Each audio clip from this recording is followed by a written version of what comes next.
Para saber lo que pasa. A ver cómo veníamos. Para que no te copen la agenda. Y volví a preguntar sobre Libra, qué sé yo. Dale, vuelvo desde ahí. Una alternativa al sobre. Si será por las malas, será informados.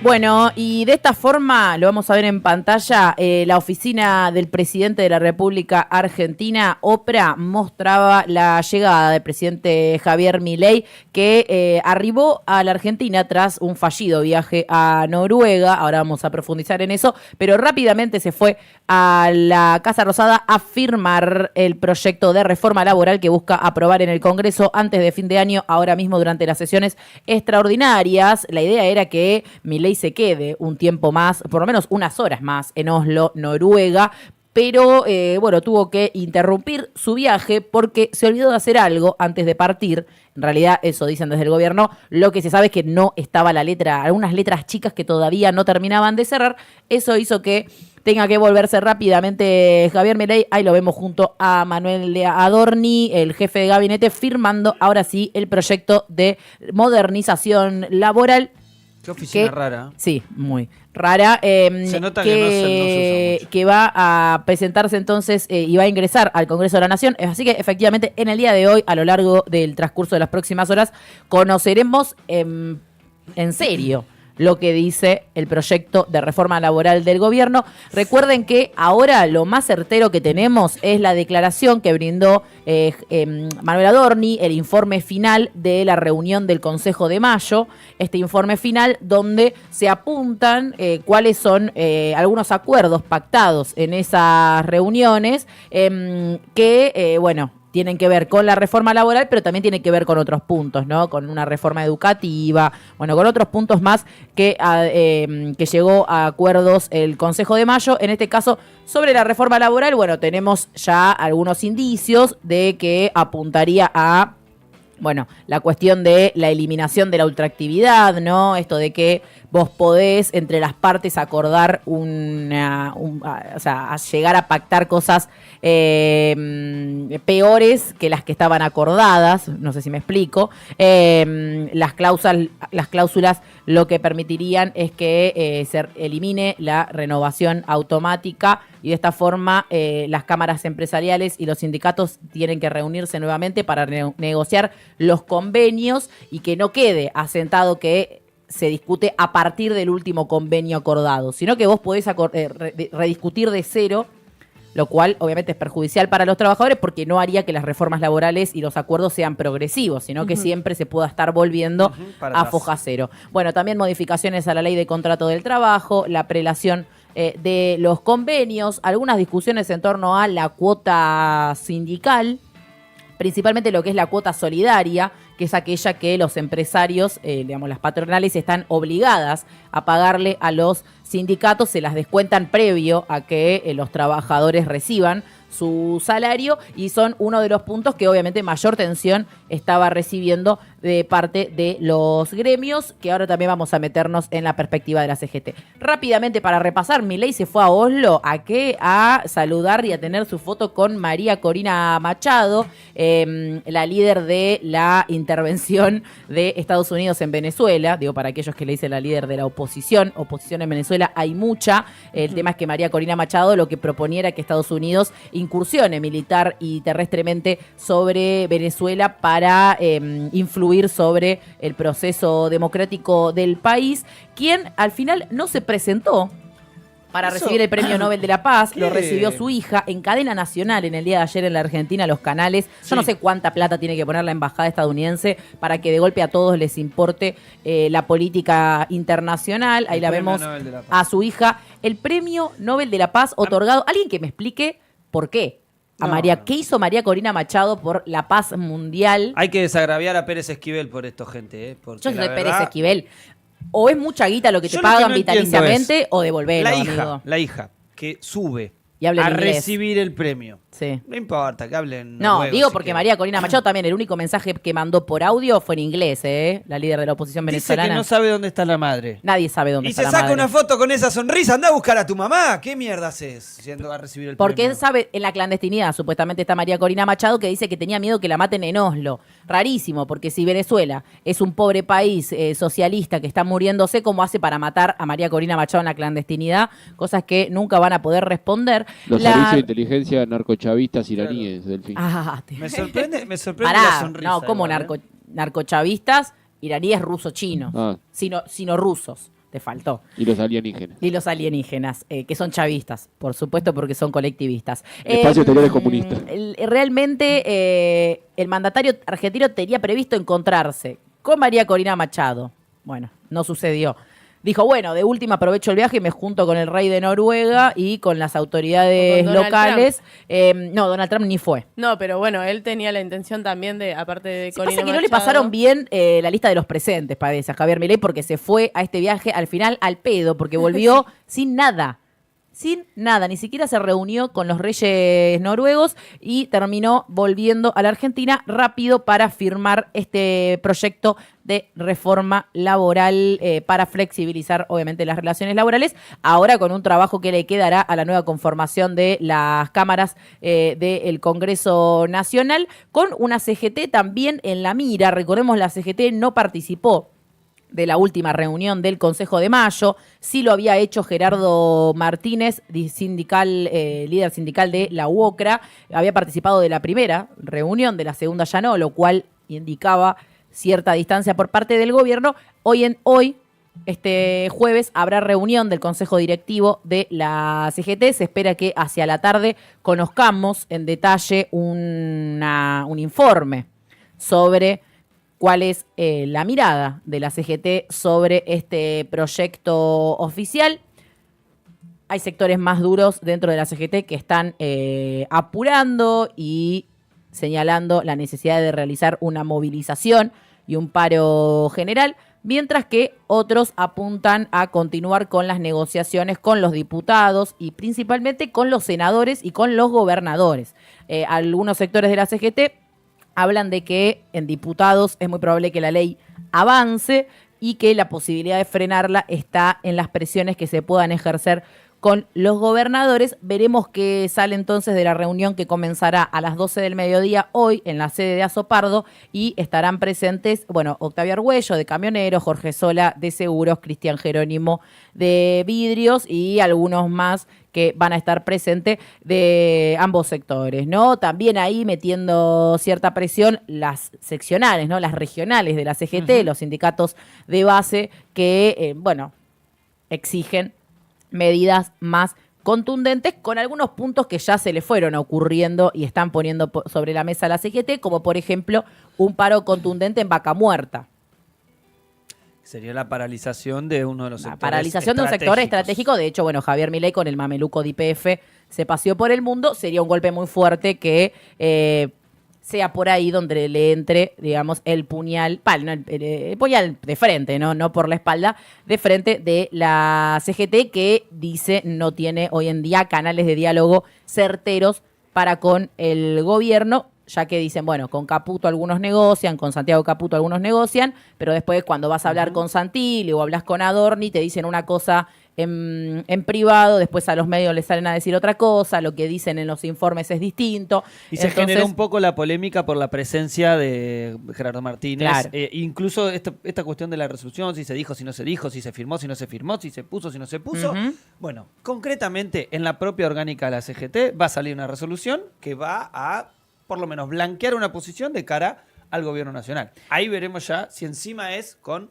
una medida de fuerza contundente y anunciada, que sería lo que algunos esperan por las reformas que se están presentando. Mientras tanto, se está reuniendo la CGT, se reunió en el día de ayer con legisladores de Unión por la Patria y avanza en algunas reuniones, como decíamos, con gobernadores, principalmente aquellos con los que tiene diálogo, pero que no forman parte de Unión por la Patria. Pero bueno, gobernadores que no están tan peleados con el gobierno como lo estaban en la carrera electoral de hace 2 meses atrás, ¿no? Gobernadores cada vez más amigados, muchos de ellos con contraprestaciones que ya se van conociendo de a poco, como por ejemplo la modificación a la ley de glaciares, ¿no? Aquellos gobernadores que dependen de la minería extractivista, bueno, necesitan, dicen ellos, esta modificación a la ley de glaciares para tener mayor poder a la hora de definir los límites sobre los cuales se puede extraer minerales. Esa modificación a la ley de glaciares que entró en el temario de las sesiones extraordinarias es uno de esos puntos que se quieren anotar a los gobernadores a cambio de votos en otras leyes. Digo, no sé, no lo sabemos. Obviamente no es información pública que los gobernadores digan, bueno, dame esta ley a cambio de aquella otra.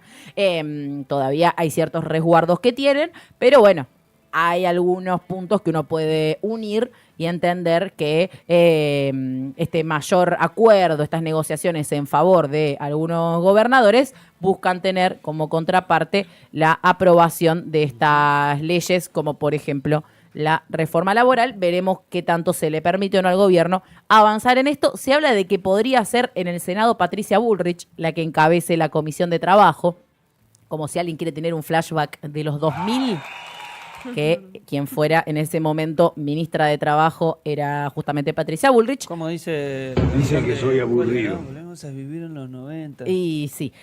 Así que bueno, y aparte viste que en una de esas, el domingo, hay un equipo que sale el sábado hay un equipo que sale campeón en Santiago del Estero y es todavía más sensación de los 2000-2001. Haría así, mira. Yo no digo nada. Una máquina del tiempo. Yo no digo nada, pero... Fue lo primero que pensé el domingo después de que Boca fue derrotado en la Bombonera por Racing Club. Lo primero que pensé fue...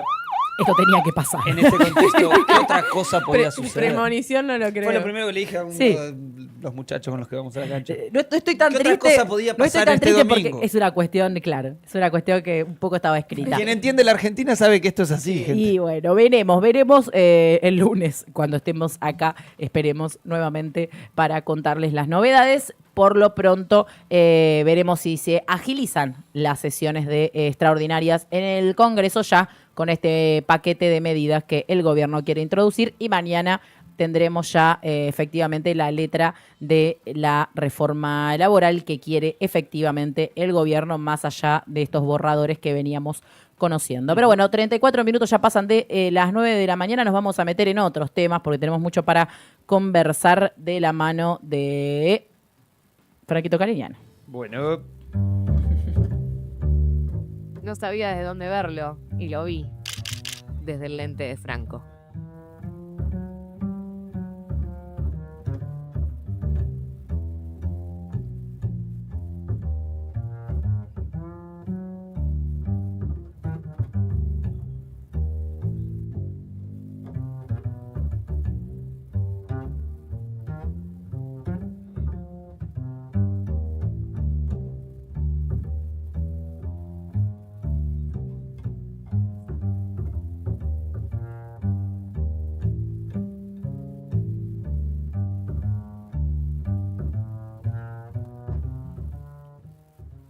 Bueno, nos vamos a meter en algo que venimos tocando, que es un poco la ola de despidos, de suspensiones, de cese de actividades, de reconfiguración industrial, producto de este golpe a la nuca al modelo industrial argentino que le han dado las políticas de Javier Milei, sobre todo con las políticas de desregulación, pero además de libre importación, ¿no?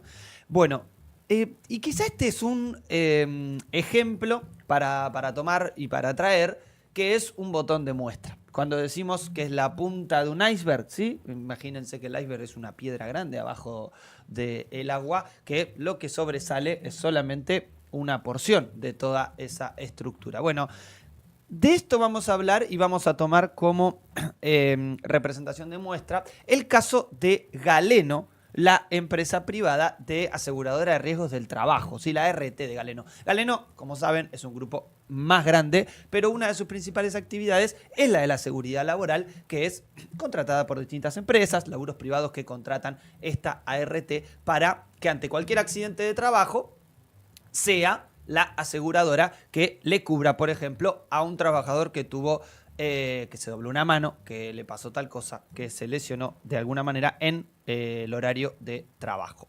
Bueno, ¿qué es lo que pasa con Galeno o cuál es la situación concreta?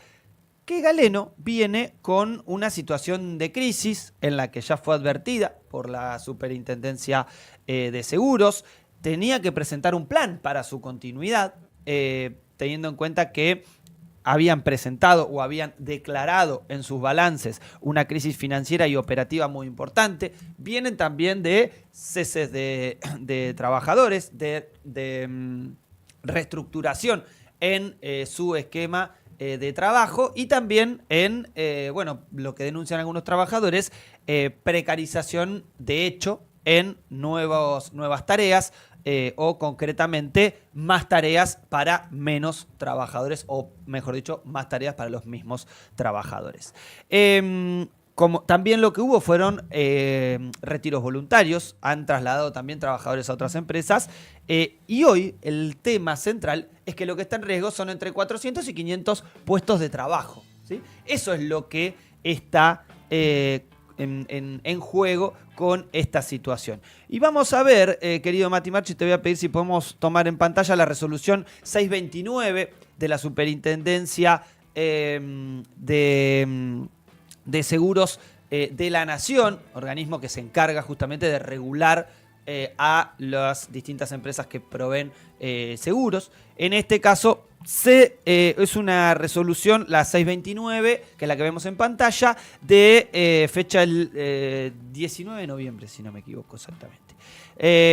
Entonces, la Superintendencia de Seguros informa que, mediante la resolución 629, se dispuso prohibir a Galeno Aseguradora de Riesgo de Trabajo, Sociedad Anónima, número de quit, la realización de actos de disposición respecto a sus inversiones, estableciendo además su inhibición general de bienes, con excepción de las cuentas corrientes bancarias. La situación deficitaria fue reconocida por la propia entidad en sus estados contables cerrados el 30 de septiembre de 2025. La medida se adopta en el marco de las facultades de control del organismo y responde a la necesidad de preservar la solvencia de la compañía y proteger a los asegurados y al sistema. Asimismo, la Superintendencia de Seguros de la Nación requiere que la entidad presente en un plazo de 15 días corridos un plan de regularización y saneamiento que contemple los desvíos detectados, que es un poco lo que se está viendo. Bueno, que la empresa lo que está haciendo es llevándose bienes propios de la empresa y declarándose en quiebra. Un proceso que, bueno, lo hemos conocido también en otras áreas del desarrollo o de alguna industria particular, que es un poco de qué manera se disfraza una presentación de quiebra para pagar menos, concretamente, para pagarle menos a los trabajadores y para pagar menos a los compromisos que se tengan. Bueno, esto lo que significa es que para el 15 de octubre, Galeno ART Sociedad Anónima debería haber presentado un plan de regularización y saneamiento. Adivinen qué es lo que pasó. Obviamente no se presentó. Tengo una historia particular sobre esta quiebra de Galeno. El otro día me contaba una conocida que tuvo tuvo un choque leve, pero que le destruyó bastante el auto hace alrededor de un año. Sí. La llama la semana pasada el abogado que quedó a cargo del seguro, ¿no? De ella, la persona que la choca tenía Galeno. Adivinen a quién no le van a pagar el arreglo del auto porque quebró la aseguradora.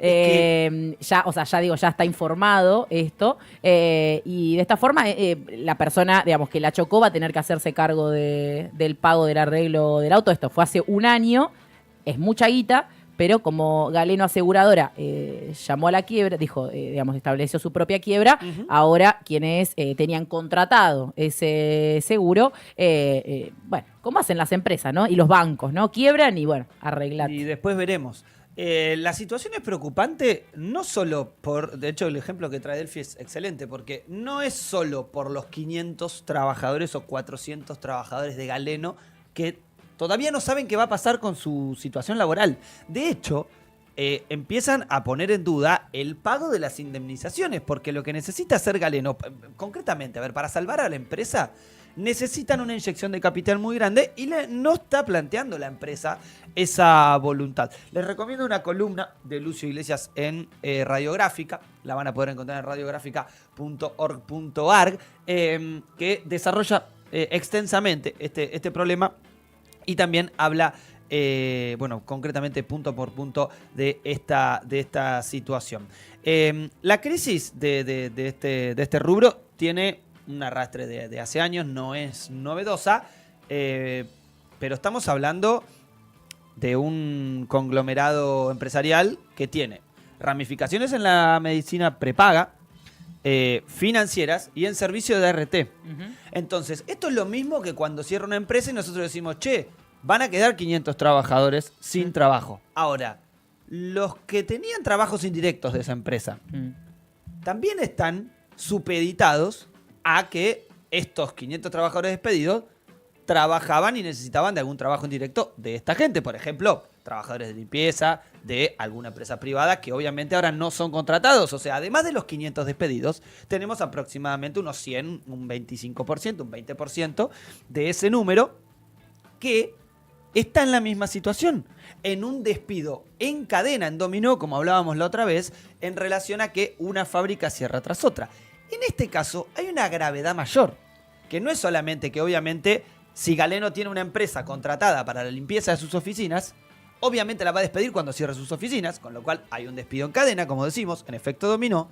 Pero además, la gran pregunta de todo esto es los trabajadores y trabajadoras que tienen la aseguradora de sus riesgos de trabajos a Galeno. ¿Quién le va a pagar? Y el otro esquema que es trascendental. Si la ART es un negocio, porque es un negocio privado, ¿qué es lo que va a necesitar la ART para que funcione como negocio privado? Va a necesitar que haya empresas y que por ende esas empresas tengan trabajadores para que el negocio de su servicio sea asegurar a esos trabajadores. Ahora, si el modelo industrial de la Argentina es cada vez menos empresas y cada vez menos trabajadores, no es un negocio rentable, más allá de la especulación de guita y del movimiento de especulación de ganancia que puedan tener estas empresas para reconfigurarse, claramente va a dejar de ser un negocio. Porque ¿por qué va a ser un negocio ir a cuidar algo que no existe? ¿Sí? A esto es lo que quiero llegar. Este es un ejemplo que es un botón de muestra para demostrar cómo un nivel de despidos no solamente afecta a estos 400 y 500 trabajadores, que no los quiero, no estoy aminorizando la barbaridad de que se despida a gente en pleno diciembre, incluso sin saber si van a cobrar su indemnización porque la empresa está planteando que no tiene plata. Pero concretamente es porque ese servicio deja de ser negocio si en la Argentina deja de haber empresas y deja de haber trabajadores. Con lo cual, insistimos con esto, botón de muestra la situación de Galeno, que no está resuelta, que viene compleja hace 2 meses con intervención incluso de la Superintendencia de Seguros, como recién mostrábamos con la resolución, y con un dato no menor, que hoy lo nombrabas. Uno de los jefes de la CGT, o mejor dicho, uno de los cosecretarios de la CGT del Triunviro, es Jorge Sola. Jorge Sola es secretario general del Sindicato del Seguro. Claro. Por eso el Sindicato del Seguro movilizó en el día de ayer a la mañana. Allí vemos la foto de dicha movilización con Jorge Sola a la cabeza, que realizó la movilización este miércoles a las oficinas de Galeno ART en Puerto Madero para visibilizar obviamente la situación, pero insistimos, todavía no hay una certeza. Estamos atravesando una situación muy delicada. El cierre de Galeno ART dejaría más de 500 trabajadores y trabajadoras sin empleo. Desde el Sindicato del Seguro estamos impulsando todas las gestiones necesarias para que los dueños de la empresa asuman sus responsabilidades. El pago de salario, de aguinaldo e indemnizaciones como marca la ley. Además, estamos trabajando en una bolsa de empleo para acompañar la reinserción laboral y garantizamos el acceso a la obra social, estén o no afiliados al sindicato. Nuestro compromiso es claro, defender los derechos de los trabajadores, de cada trabajador y cada trabajadora del sector. Así concluía entonces la declaración de Jorge Solá en esta movilización también a Galeno ART. Como decíamos, punta de iceberg de esta situación tan compleja de la Argentina, que además de despedir trabajadores, deja un montón de trabajadores sin seguridad de la medicina prepaga. Así es. Bueno, 15 minutos que nos separan de las 10 de la mañana. Seguimos con más información. La comunidad de Male.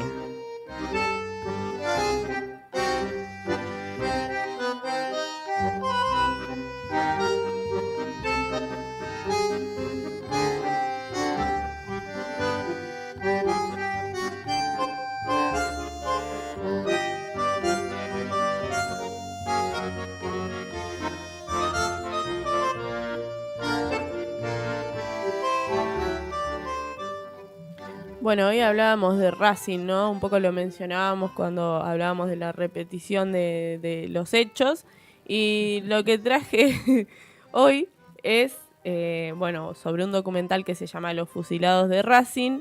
La otra vez, hace un mes más o menos, porque fue en noviembre, lo entrevistaban al director de este documental en Crónicas Marcianas, en esta radio.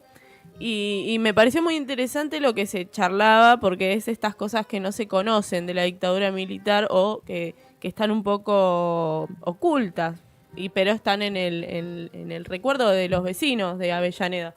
Porque el 22 de febrero de 1977, durante la última dictadura militar, 4 hombres y 2 mujeres fueron bajados de un camión y fusilados por el ejército argentino junto al estadio de Racing Club. Algo que quedó en la memoria de los vecinos, pero como dice el director de este documental, este hecho quedó fuera del radar de los organismos de derechos humanos y de los juicios de lesa humanidad. El hecho permaneció oculto durante 40 años. 2 personas pasaban caminando por ese lugar. Uno era jugador el loco, voy a buscar el nombre, era jugador de Racing y vivía ahí. Es el loco, no lo encuentro. El loco Orestes, Omar Corbata. Se llamaba, sí, Corbata. Él vivía histórico. Ahí, un hombre, sí, histórico, ídolo de Racing Club, que iba caminando con otro hombre, un vecino de esa zona, y iban pasando y ven 6 cuerpos en el piso con sangre, y se dieron cuenta de que pasó ahí por la sangre salpicada en el paredón del histórico club Racing. Y bueno, como les mencionaba, el director analizó cuidadosamente este hecho trágico a través de diferentes testimonios y legajos del acervo documental de archivos de la DIPBA. Una investigación periodística reconstruye lo sucedido y también busca en la memoria de los vecinos, que muchas veces tienen miedo de hablar, algunos anónimos y otros no, como el que veíamos recién. Así arranca el documental con el testimonio de ese hombre. Y bueno, este documental salió este año, algo que viene trabajando hace rato. Su director narra, se llama Rodolfo Petris, por si no lo había mencionado. Narra un hecho, pero también una estructura policial de ir siguiendo las pistas. El tema es sobre la memoria, pero también sobre el olvido, porque él indaga lo que va pasando, y bueno, algunas personas le dicen esto pasó acá y otras le cambian el lugar, o bueno, en los detalles, ¿no? Digo, cuando él trata de hilar finito, a veces, viste, la memoria te juega en contra, y bueno, también es eso, ¿no? Ir analizando y buscando lo que tiene más sentido para finalmente terminar haciendo este documental. Bueno, esta película de Rodolfo Petris, que se podrá ver hoy a las 18 horas en el Cine Select, se pisa con nuestro evento. Yo lo menciono que lo van a pasar hoy porque es muy interesante, pero me gustaba hablar sobre esta situación. Bueno, ahí vemos el flyer, porque se presentó, esta es la segunda vez que se presenta, la primera fue en el Gomón, que tuvo solo una función y fue en noviembre. Pero también el director comentó en una nota para Tiempo Argentino titulada Los fusilados de Racing, la dictadura, el fútbol y un secreto bajo las tribunas. Bueno, él decía que fantaseaba con una segunda parte, pero que también eso sería posible si avanzara la causa, y dijo: es el objetivo que me planteé cuando empecé a hacer la película. El documental comienza con el testimonio de un testigo que vio los cuerpos ensangrentados en la vereda. Iba con el ídolo del club, que les mencionaba, el loco Orestes Omar Corbata. Según cuenta Rodolfo Petris, más de uno dio testimonio con la emoción de ser escuchados, porque, como les decía, el barrio no se olvidaba de eso. Los cuerpos no estaban identificados, así que no sabemos quiénes son las personas que estaban ahí, pero también es muy importante que se haya hecho este documental para mantener la memoria viva, pero también para denunciar lo que pasó, porque esto no tenía denuncias, no se estaba investigando. Entonces este documental lo que tiene de importante también es que abrió una investigación para poder saber quiénes eran las personas que fallecieron y qué pasó con ellos, porque me parece que después los cuerpos no estaban más ahí en el lugar de los hechos. ¿Dónde se puede ver el documental? El documental, después voy a chequear y voy a consultar, porque no sé dónde se puede ver. Sé que hoy hay una presentación en el Cine Selec a las 6 de la tarde, pero no sé si después en alguna plataforma se puede ver, porque capaz que, viste, todavía está se girando presentan. Sí, porque es muy digamos. nuevo y es la segunda presentación que hay del documental. Se presentó en el Gomón, ¿no? Como sí, dijimos también. Una vez, una única función. Hace un mes más o menos. Pero bueno, me parece muy interesante para mantener esto en la órbita, ¿no? Porque si avanza la causa, bueno, avanza también quizás darle, ¿cómo se dice? Encontrar la identidad de personas fallecidas que todavía no se sabe dónde están. Así que me parece que está muy interesante, y qué bueno que se sigan investigando y se sigan conociendo estas historias, porque hay un montón seguramente que no conocemos que pasaron en la dictadura militar y que tienen que ser contadas.